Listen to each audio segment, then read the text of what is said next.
Channel Mahalakshmi की ओर से आप सबको सादर जय जय। ब्रेकिंग न्यूज में लाए आपके लिए कुछ खास, ऐसा पहली बार कि आपने शायद अब तक नहीं सुना होगा, कहीं तो आपको सिर्फ देखा भी नहीं होगा, विश्वास भी नहीं किया होगा। श्रावण शुक्ल सप्तमी की आज सबसे पावन वेला है।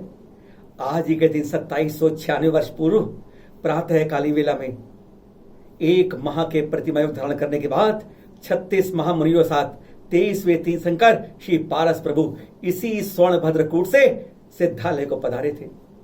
जी हां, उसी पावन वेला के लिए और इसी सम्मेद शिखर पर इस पावन वेला से 12 घंटे पहले यहां से 1200 किलोमीटर दूर, जी हां, कोटा के अंदर जो अतिशय पारस प्रभु के जिन बिंब ने दिखाया वह शायद इतिहास में बरसों बरसों तक याद किया जाता रहेगा। और यह है कोटा का वह छावनी बाजार। जी हां, छावनी क्षेत्र में जहां पर रोज की तरह शाम को हलचल हो गई थी, यानी मोक्ष जाने की स्थिति से 12 घंटे पहले कल शाम को 25 जुलाई शाम 4:30 बजे की बात है। ये ऊपर आसमान में बादल घुमड़ने लगे थे, उमड़ने लगे थे, आपस में टकराने लगे थे और शायद वह ऐसे आने वाले समय की घंटी दे रहे थे जिसके बारे में यहां कोटा वालों ने शायद सोचा भी नहीं था। आकाश में कड़कड़ाहट हुई। जी हां, गड़गड़ाहट से ज्यादा भयंकर कड़कड़ाहट बिजली की ऐसे चौंध रही थी, बादलों के आकर बादलों को बरसने का जैसे मौका नहीं दे रही थी इस छावनी क्षेत्र के अंदर। जब वह आई और वह बरसने लगी तब किसी को यह उम्मीद नहीं थी कि वह बिजली कितनी खतरनाक होगी। यह वही बिजली होती है जिसने हर की पौड़ी पर विनाश करके दिखा दिया। मुंबई के अंदर, राजस्थान के अंदर, मध्य प्रदेश के अंदर मान स्तंभों को नीचे गिर दिया, शिखरों को ध्वस्त कर दिया और पता नहीं कहां का बिजली ने क्या क्या जान और माल की हानि की है, यह किसी से छुपा नहीं है। पिछले 2 महीने के अंदर 70 जगह पर जान माल की हानि कर चुकी है यह बिजली। इतनी खतरनाक होती है बिजली। 17,000 से 27,000 डिग्री सेल्सियस होता है तापमान, यानी सूर्य की सतह पर जितना तापमान होता है उससे भी 3 से 5 गुना तापमान से बिजली धरा पर गिरती है आसमान से। और यह है कोटा छावनी क्षेत्र का अग्रवाल दिगंबर जैन मंदिर। जी हां, 2-4 साल पुराना नहीं है, 5-10 साल पुराना भी नहीं है। जी हां, 22 फरवरी 2015 को इसका जीर्णोद्धार जरूर हुआ था। सारी प्रतिमाएं वेदी यहां से फर्स्ट फ्लोर से, यहां मूल वेदी देख रहे हैं, फर्स्ट फ्लोर पर आई थी ग्राउंड फ्लोर से। कोई तोड़फोड़ नहीं की गई जैसा आजकल देखा गया है, मंदिर तोड़ो बनाओ दोबारा, ये होता है। कोई तोड़फोड़ नहीं, केवल ग्राउंड फ्लोर को वैसे ही रखा हुआ है। और ये देखिए फर्स्ट फ्लोर पे मूल वेदी के अंदर पारस प्रभु विराजमान है। संकट मोचन चिंता हरण करने वाले जब ये बैठे हो तो अतिशय तो होता ही है जो आज आपको बता रहे हैं हम। इस मूल वेदी के बाद ये 250 साल पुराना मंदिर है जो बना हुआ है यहाँ पर। और इसकी देखिए क्या यहाँ पर पारस प्रभु ने चमत्कार दिखाया, अतिशय दिखाया, जिसके आगे नमन लोगों का बारंबार करके दिखाया। और ये शिखर भी तब ही बना था जब मुनि पुंगव श्री सुधा सागर जी ने इसका जीर्णोद्धार करवाया था 2015 में।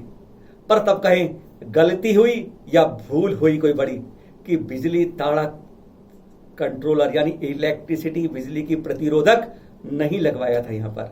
और कहते हैं एक बड़ी भूल भी कई बार बहुत बड़ी नुकसान कर जाती है, यानी no electricity stopper is there, कोई बिजली ताड़क रोधक यहां नहीं लगा। और जब कल शाम 25 जुलाई को शाम 4:30 बजे बाहर छावनी बाजार के अंदर बिजली अपना रौद्र रूप दिखा रही थी, बादलों को बरसने तक नहीं दे रही थी, बाहर कड़क रही थी और अंदर देखिए पारस प्रभु जैसे शांत सौम्य मुद्रा में उसी तरह ध्यान मग्न थे जैसे महामुनिराज के रूप में तब वह देवदारू वन के अंदर प्रतिमा योग के कहते हैं धारण करके, योग धारण करके वह विराजमान थे, तप कर रहे थे। और संबर देव आकर उन पर भयानक उपसर्ग कर रहा था, बिजलियां चमका रहा था जैसे आज कोटा के छावनी बाजार में चमक रही थी। और तब भी महामुनिराज के रूप में पारस बाबा अपने ध्यान मग्न थे। और ये जिन भी देखिए उसी तरह बाहर बिजली तड़क रही थी और यहां पर ध्यान मग्न कैसे पारस प्रभु हैं जैसे उन्हें कोई चिंता ही नहीं है। और आकाश से मानो छावनी बाजार पर बिजली गिरने को आतुर हो गई थी, जैसे एक बार फिर जैसे उसने जगह जगह पर विनाश किया है, जान माल की हानि करने के लिए आसमान से बरसने को तैयार हो गई और नीचे धरा पर आकर सर्वनाश करने के लिए। पर बीच में यह शिखर बीच में आ गया जिस पर कोई ताड़क रोधक नहीं लगा था, उसने सारी बिजली को झेल लिया। कैसे झेल लिया? यह अतिशय बन गया। जगह जगह विनाश किया है। अगर मान स्तंभ पे गिरी है, घर की पौड़ी पे गिरी है, कहीं गांव में गिरी है, किसी पहाड़ पर गिरी है, किसी शिला पर गिरी है, आज तक बिजली नहर को चकनाचूर किया, पर इस शिखर ने उसको कैसे झेल लिया, यह इस पर पड़ी दरार दिखाती है।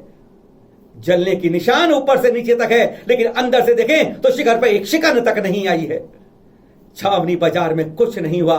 सारे बिजली की शक्ति को 17,000 से 27,000 डिग्री सेल्सियस की ताकत को इसने एक बार में झेलकर सारे को एक बार में हतप्रभ कर दिया है। क्या ऐसा संभव है? पहले ये टुकड़े के निशान देख रहे हैं आप, हाथ में टुकड़े, ये चूने के टुकड़े जो शिखर से निकले। अब ये देख रहे हैं आप शिखर के ऊपर पड़ी है दरार, जलने के निशान। यानी शिखर ने उस बिजली की तड़पती कड़कती को अपने ऊपर कैसे ढाल बनकर पूरे छावनी बाजार को बचा लिया।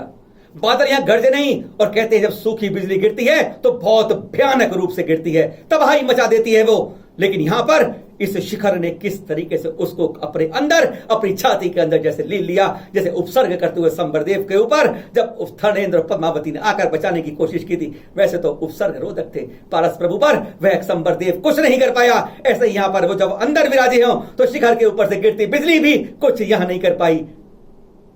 आज नहीं, कल का नहीं, पूरे समय का इतिहास गवाह है।